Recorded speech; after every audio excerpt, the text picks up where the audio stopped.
एक रात और आधे दिन जमकर बारिश हुई। फिर से जल निकासी योजना एक्सपोज्ड होकर रह गई। कदम कुआं के पूरब में जयप्रकाश नारायण के घर से लेकर राजेंद्र नगर इलाके में इतना अधिक पानी भर गया था जितना 1975 के बाद के समय हुआ था।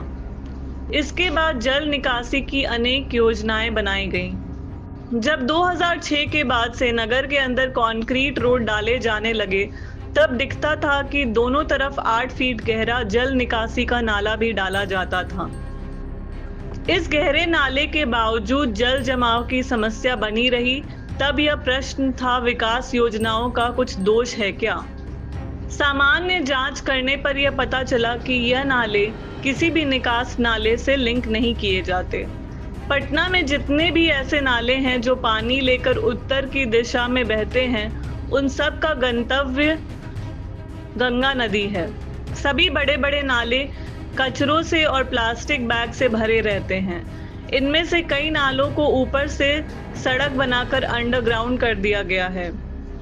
अंदर से बहते नाले के बारे में भी पड़ताल करनी होगी। गंगा के किनारे अशोक राजपथ है। अशोक राजपथ के समानांतर उसके एक हिस्से में निकली सड़क है जिसे लोअर रोड कहते हैं। लोअर रोड को 3 फीट ऊंचा कर दिया गया है। इसके दोनों बगल के सारे मोहल्ले हल्की बारिश में ही भारी जल जमाव में डूबने लगते हैं।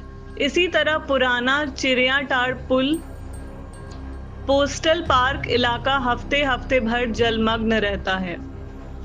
नया इलाका विकसित हुआ है। तिवारी थाना मोड़ के बाल्मी कैंपस होते हुए एम्स तक, जो कि औरंगाबाद उच्च पथ पर समाप्त होता है। इस सड़क के दोनों तरफ के नाले बन जाने से सालों भर जल जमाव होता है। दोनों तरफ के नाले ठेकेदारों का पर्पस पूरा कर गए और उन्होंने सड़क का पानी नाले में जाने का रास्ता नहीं बनाया।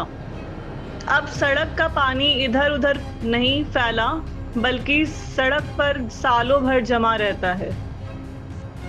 बारिश के पहले गर्मियों में यही हालत रहती है। वीडियो पर अंत तक बने रहिए और अपनी सलाह कमेंट बॉक्स में लिखने का कष्ट कीजिए। विमर्श न्यूज़ 2019 के भारी बारिश में जल जमाव के समय से यह सुझाव देना जारी रख रहा है। कदम कुआं और राजेंद्र नगर के बीच में महिला चरखा समिति, जिसके अंदर जेपी निवास था, पटना के इस स्मरणीय जगह से जल निकासी की योजना बनाई जाए। दोनों तरफ नए विकसित इलाके राजेंद्र नगर और कंकड़बाग के लिए लंबे समय तक कारगर रहने वाली योजना बनाई जाए। पटना शहर गंदा और गलीज बन गया है। एक दिन की बारिश से चारों तरफ कीचड़ कचरा भर गया है। डेंगू के मच्छर कारगर हो गए हैं। इन मच्छरों से निपटने के लिए छिड़काव नहीं हो रहा है।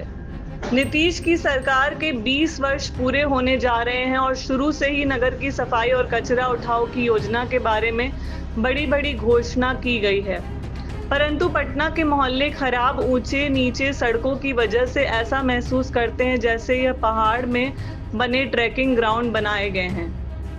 बरसात इन्हें एकदम समुद्र के किनारे बने घर की तरह जाने की परिस्थिति बनाता है।